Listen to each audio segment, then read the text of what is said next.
Hey guys, welcome to episode 4 of Ask Laird's Training. I got a special question today from one of my old teammates at South Alabama, Tyler Vick, which by the way, still to this day, have not seen anybody hit BP with more power or hit more bombs than that dude in BP. The guy had unbelievable bat speed at South, so shout out to Tyler for this question.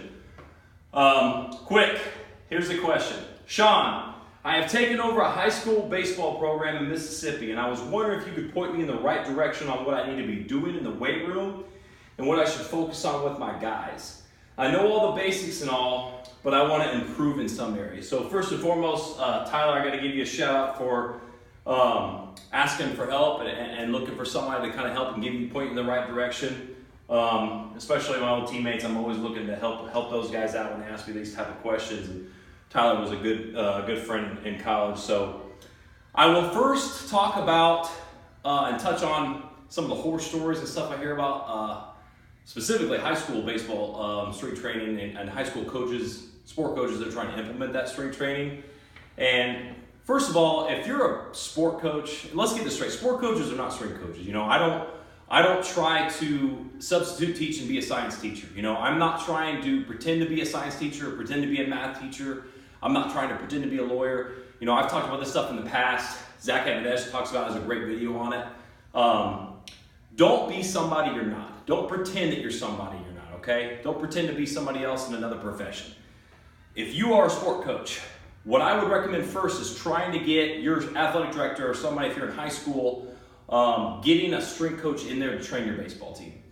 If you have those finances to do that, that is mandatory. You have to do that. Saying that, not everybody is blessed with, you know, a strength coach that they can afford to pay or raise a fundraiser to pay a strength coach.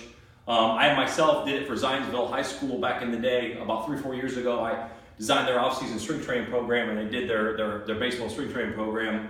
I went in there, implemented it, showed them how to do it and everything like that, and they implemented it on their own after showing it to them for a few weeks. So you have to invest in that. Now, if you don't know, say you have to do it yourself. It is what it is, right? Invest in yourself, invest in your knowledge. Spend a little bit of money to educate yourself on what you can and cannot do in the weight room. You're dealing with the health of your athletes, okay? And it's the guys that are going to be very successful, the guys that are very talented. You got to take care of those guys. You don't want to risk somebody getting hurt and not being able to play at the next level or screwing them out of being able to play pro ball or whatever at the next level, college, pro ball, it doesn't matter. Know what you're doing, know how to train them. Your first and foremost goal as a strength coach is to take care of them, keep them healthy. Then it is to prepare them and get them stronger and more explosive for the field. So first and foremost, invest in yourself, look into the knowledge, you know, go to seminars, buy books, research, learn, train the right way. And also get under the bar yourself. Don't be one of those coaches that's teaching and trying to implement stuff and not train yourself. To me, that's a big respect factor. Your players will appreciate it, and they'll definitely listen to what you say if they see you busting your ass day in and day out too. So now that's out of the way, I'm going to ask Tyler, and know that that's not an attack on any coach. It's a little tough love and accountability, which we all need, especially when it comes to stuff like that. But it's just to kind of give you an idea of what to expect and things that I hear from my players and horror stories about what their high school coach is trying to implement and stuff like that. So, and not to say that there's a lot of high school coaches that do a good job too. So there's both ends of the spectrum there. So basically, I'm going to give you do's and don'ts on how to run a baseball strength training program, okay? And this could be for Division I, this could be for high school, this could be for, you know, middle school athletes, anybody and everybody, pro guys, anything. So first of all, I'm going to go through the don'ts first. Number 1, don't make them full range barbell bench press. I can't stress this enough. My shoulder was blown out doing a full range bench press. I had a bunch of buddies that their shoulders were blown out and they messed up their shoulder from that. I talked about this in the video before about the humeral head gliding forward and the impingement and the issues, the labral tears and the fraying that you could get from bench pressing. Here's the thing. The risk is not worth the reward. There are plenty of alternative movements that you can use to get strong as hell pressing. There's no reason to risk that, getting that full range of motion and hurting your athletes, okay? Again, risk versus reward. And I've been implementing it for a long time. Yeah, a short period of time, barbell bench press, maybe it's not gonna hurt your guys, but I implemented at the high school level as a strength coach at Westfield High School, and I implement it to this day, and we use the alternatives. So the alternatives video you can find on my YouTube channel, but Swiss bar. You can use a Swiss bar, put some neutral grip position. It's a lot safer on the shoulder. Floor press. If you don't have a specialty bar, you can get them on the floor, shorten that range of motion so they're not going past that center of the body and they're not lining that shoulder and that humerus glide forward in that shoulder joint. So There's plenty of options. Elite FTS has shoulder pads. You can minimize the range of distance. Board presses, 3 and 4 board presses. Do some research on it. Just don't go full range. Number 2, don't condition them until they puke all the time, okay? If you're wanting guys to get more explosive and become better athletes, you can't train them in a lactic state to where they're dog tired all the time, they're throwing up all the time, and they're not training to be explosive. You want them training to be explosive? Train them to be explosive. Give them adequate rest periods on the speed days. Use sleds, use prowlers, get them to training explosive and being explosive. You know, med ball throws, overhead throws, med ball throws into sprint work. All of that stuff you can use to make them faster. If you're just running gassers all the time, okay, yeah, maybe you'll get rid of some of the weight from some of the bigger guys. I'm not saying don't condition, but what I'm saying is if you want them to be athletic, train them to be athletic, okay? Number 3, do not run 90-minute strength training sessions, okay? The big thing you gotta understand is get in, get your warm up, get after it, and get out. Get a 5-minute cool down at the end, kind of get the recovery started a little bit. Don't go in there and waste time and go through the motions. And also don't be that coach that says, okay, here's the workout, do it. No, you need to be walking around, you talking to them about technique, fixing technique, trying to create that atmosphere and that energy and that chemistry of getting guys after it and having that fun. Have your captains calling people out. That's the atmosphere you need to be in. Get in, get out, get that lift in 45 minutes to 60 minutes. Get after it, get your cool down, and get out of there. 4, and I could actually say this, I see this whole stuff all the time, especially at high school weight rooms and classes. Don't train them like bodybuilders. You're training them to be an athlete, okay? We train movements, right? We're not training body parts, we're training movements in the weight room, okay? Train them to be athletic, just like I was talking about with speed. I see a lot of programs that kids will bring to me from their schools, and they're doing leg extensions, leg curls, and calf raises.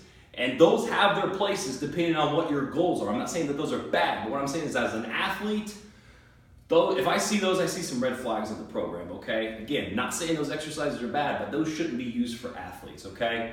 We should be using other exercises to help them, you know, working on the hip hinge, working on fixing weaknesses, and making sure we don't have those weaknesses in them. We're training to be athletes, we're not training to be bodybuilders.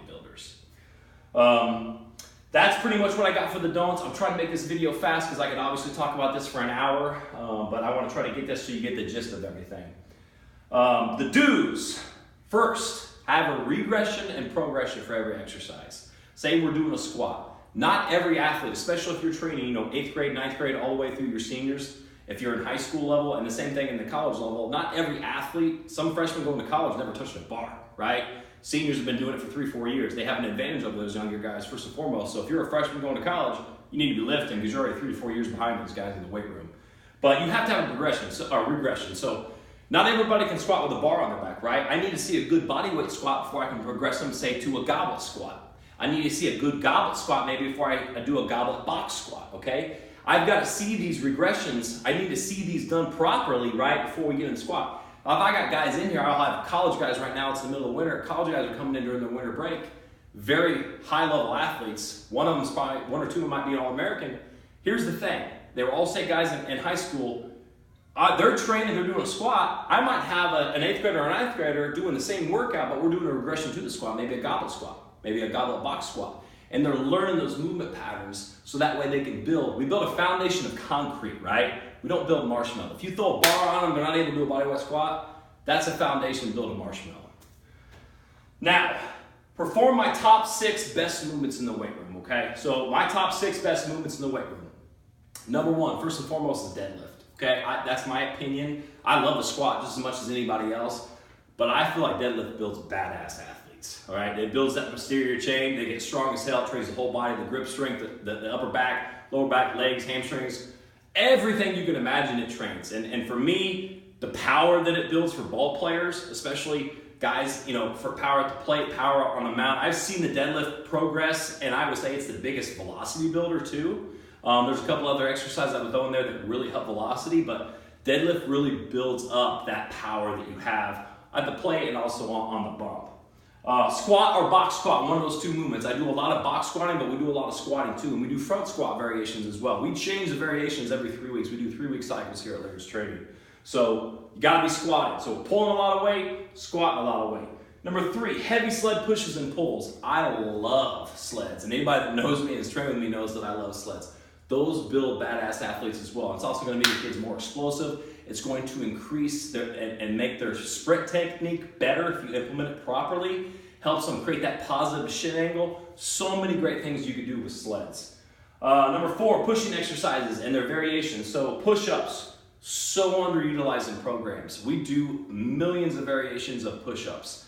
And I'm not talking about the elbows out wide. I'm talking about the proper push-up, elbows tight to the body, all the way down to the ground, exploding up. High reps, low reps with chains, low reps with bands, low reps with plates on top of you. You're doing a million different variations of those push-ups. And then the Swiss bench, you know, you can do floor press if you don't have a specialty bar, and all dumbbell variations you can imagine. So number 5, the 5th category, do 2 to 3 times the pull to push ratio in the weight room. So that's number 5 on do's. I was just talking to Ohio State strength coaches a couple of months ago when I went to an Elite FTS Business Summit, and they were talking, you know, they were like, Sean, we do 3 to 4 times pulling than we do pushing in the weight room. And I was talking to the football strength coaches, okay? And they were also talking about, this is kind of a side topic, they were talking about the only Olympic lift variations they do are hang cleans and hang high pull. So that's 2 variations that they do in the weight room because they want them to be, they want to maximize their ability and they want them to be the best they can at those 2 lifts. And I'm not speaking on behalf of them, but I'm just giving you an example that they do that much push ratio in the weight room. You got to take care of the back. Got to take care of the upper back, the posterior chain, everything. All right. So lots of rows, lots of inverted rows. Inverted rows we do a ton of. A lot of single arm dumbbell rows, croc rows. We do all kinds of rows like that. Inverted rows should be probably in every single one of your programs. Number 6 is special power exercises. Med ball rotational explosive exercises, working the dominant side and the non-dominant side. I can't explain how well that helps develop power and develop that explosive rotational power in the weight room. It's just huge. And then med ball throws into sprints, those are huge as well. Sledgehammer training, hitting tires with sledgehammer. I can't express how much that helped me in college, especially at the Division I level, increase bat speed, and how much it helps my guys now develop their bat speed.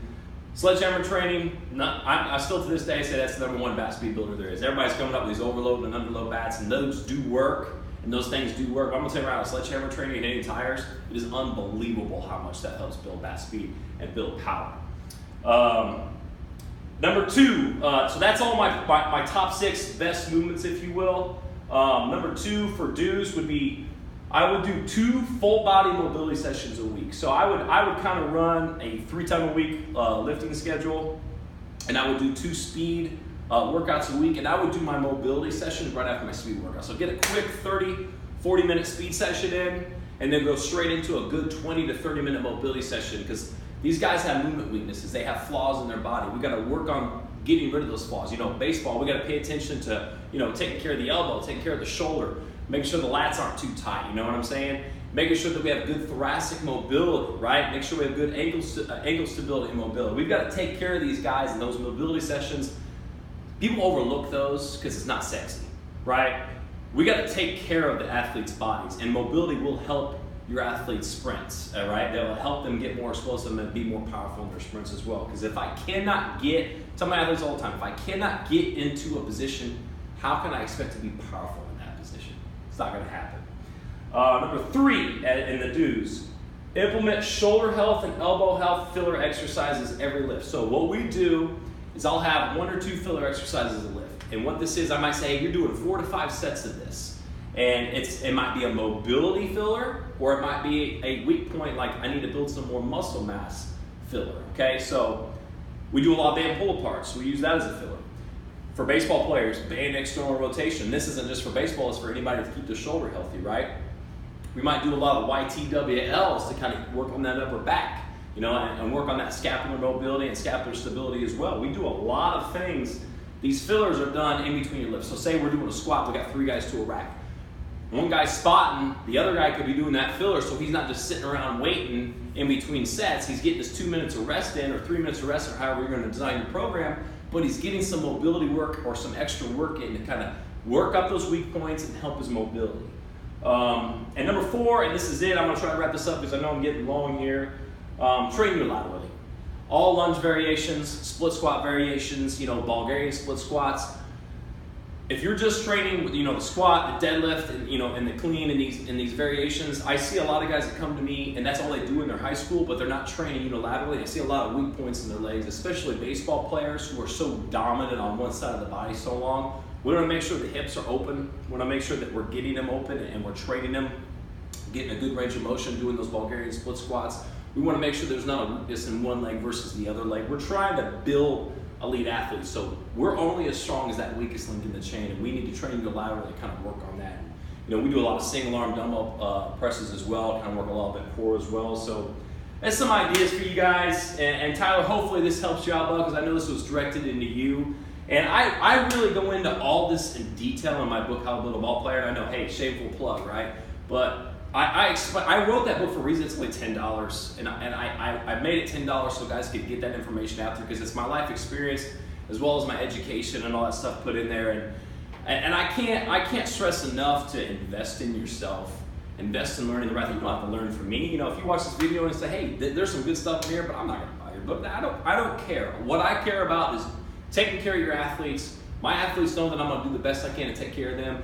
They will trust you just as much if they see the effort coming out of you, trying to invest in yourself and putting yourself under the bar and learning that knowledge. And I'm not saying I'm the smartest guy in the world in this by any means. There's a lot of guys like Eric Cressy and Joe DeFranco and guys that I look up to that I've gotten a lot of knowledge from over the years, and guys at South Alabama that I've looked up to, and one of my strength coaches, Joey Sharon, all these guys that I've learned from in the past. And I like to live, learn, and pass on, like Elite FTS talks about all the time with Dave Tate. And I learn from those guys, and those guys are big time guys, but there's always somebody that you can learn from and build your knowledge from to become a great coach, right?